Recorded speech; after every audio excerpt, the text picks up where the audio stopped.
మన వంట ద్వారా ఈరోజు అందరికీ తెలిసిన ఈజీ ప్రాసెస్ అయిన ఉప్మా, అంటే కొందరు టిఫిన్ చేసుకోవడానికి తొందరగా అయిపోయే టిఫిన్ ఏదైనా ఉందంటే మనందరికీ తెలుసు, అది ఉప్మానే.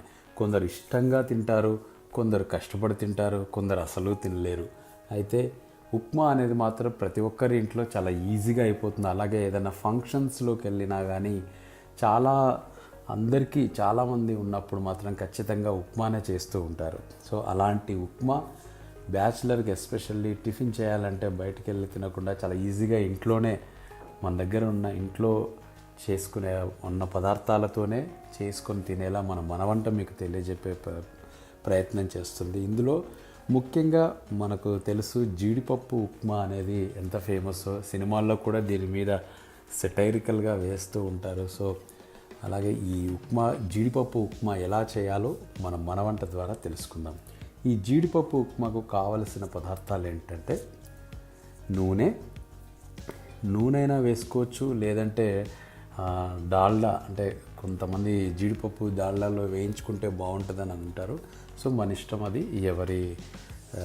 ఎవరికి ఇష్టమైంది వాళ్ళు వేసుకోవచ్చు.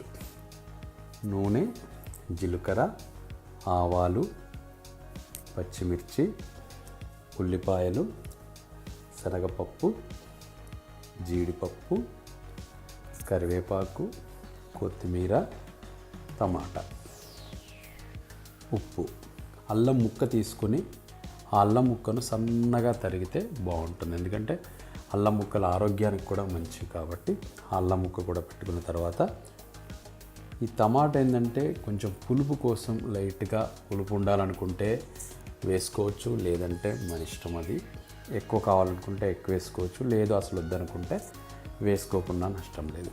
సో ఈ పదార్థాలన్నీ కూడా దేనికి అవి కట్ చేసుకొని ముక్కలు పెట్టుకొని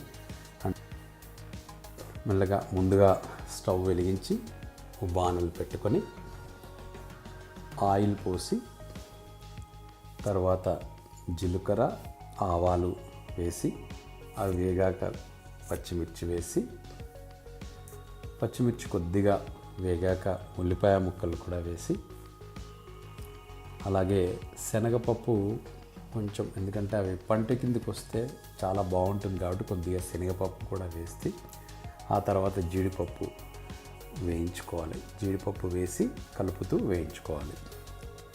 తర్వాత కరివేపాకు, కొత్తిమీర, టమాటా వేసి బాగా కలిపి కాసేపు మూత పెట్టి అవి వేగిన తర్వాత మనం ఏదైతే అంటే ఉప్మా రవ్వ తీసుకున్నామో ఆ ఉప్మా రవ్వ, ఒక గ్లాసు ఉప్మా రవ్వ తీసుకుంటే దానికి 3 గ్లాసుల వాటర్ కానీ, లేదంటే 2.5 గ్లాసులు, అంటే కొంచెం మెత్తగా కావాలనుకునే వాళ్ళు 3 గ్లాసులు వాటర్ పోసుకోవచ్చు, లేదు కొంచెం గట్టిగా కావాలనుకునే వాళ్ళు 2.5 గ్లాసులు వాటర్ పోసుకుంటే సరిపోతుంది. సో దానికి తగ్గ వాటరు దీంట్లో పోసుకోవాలి. వాటర్ పోసుకున్న తర్వాత బాగా మరగబెట్టాలి. ఆల్మోస్ట్ ఒక 10 నిమిషాల పాటు ఆ నీళ్ళన్నీ కూడా మరిగేలా చూసుకోవాలి. మరుగుతున్న నీళ్ళలో తగినంత ఉప్పు కూడా వేసి, ఎందుకంటే ఆల్రెడీ కారం, పచ్చిమిర్చి ఉంది కాబట్టి ఉప్పు తగినంత వేసుకొని మరగబెట్టుకోవాలి. బాగా మరిగాక ఉప్మా రవ్వ తీసుకొని చిన్నగా ఒక చేత్తో ఉప్మా రవ్వ వేస్తూ ఇంకో చేత్తో స్పూన్తో కలుపుతూ ఉండాలి. ఎందుకంటే ఉప్మా ఒకే దగ్గర ఉంటే అది ఉండలుగా ఏర్పడి మనకు ఉడికే అవకాశం ఉండదు కాబట్టి అది ఉండలుగా కాకుండా కలుపుతూనే ఉండాలి. రవ్వ అంతా అయిపోయేంత వరకు కలుపుతూనే ఉండాలి. తర్వాత గట్టిగా అయిన తర్వాత దాన్ని ఒక 5 నిమిషాల పాటు పొయ్యి మీదనే పెడితే మనకు రవ్వ మంచిగా ఉడికే అవకాశం ఉంది. కాబట్టి మనకు ఎలా కావాలంటే వాటర్ పోసిన దాన్ని బట్టి పల్చగా కావాలంటే కొంచెం పల్చగా ఉన్న తర్వాత మూత పెట్టేసుకోవాలి, లేదంటే కొంచెం గట్టిగా అయిన తర్వాత, అఫ్కోర్స్ ఎలాగో గట్టిగా అయిపోతూ ఉంటుంది కాబట్టి అలా ఎవరి ఇష్టం తగ్గట్టు వాళ్ళు అలా పెట్టుకొని దింపితే సరిపోతుంది. ఇంకెందుకు ఆలస్యం, జీడిపప్పు ఉప్మా చాలా ఈజీ అయిపోయింది కదా. చేసే ప్రాసెస్ కూడా చాలా ఈజీగా మన బ్యాచిలర్స్ కానీ ఇంట్లో కానీ చాలా ఈజీగా చేసుకోవచ్చు. సో టేస్ట్ కూడా అదిరిపోతుంది కాబట్టి ఇంకెందుకు ఆలస్యం, ఇంట్లో ఉండే పదార్థాలే కాబట్టి జీడిపప్పు ఉప్మా చేసుకోవడానికి రెడీ అయిపోండి. మరో స్పెషల్ వంటతో మన వంటలో మళ్ళీ కలుద్దాం.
రెసిపీ మీకు కూడా ట్రై చేయాలనిపిస్తే లైక్ చేసి కింద కామెంట్ చేయండి. ఎప్పటికప్పుడు కొత్త వంటలను నేర్చుకోవడానికి మన వంట యూట్యూబ్ ఛానల్ను సబ్స్క్రైబ్ చేసుకోండి.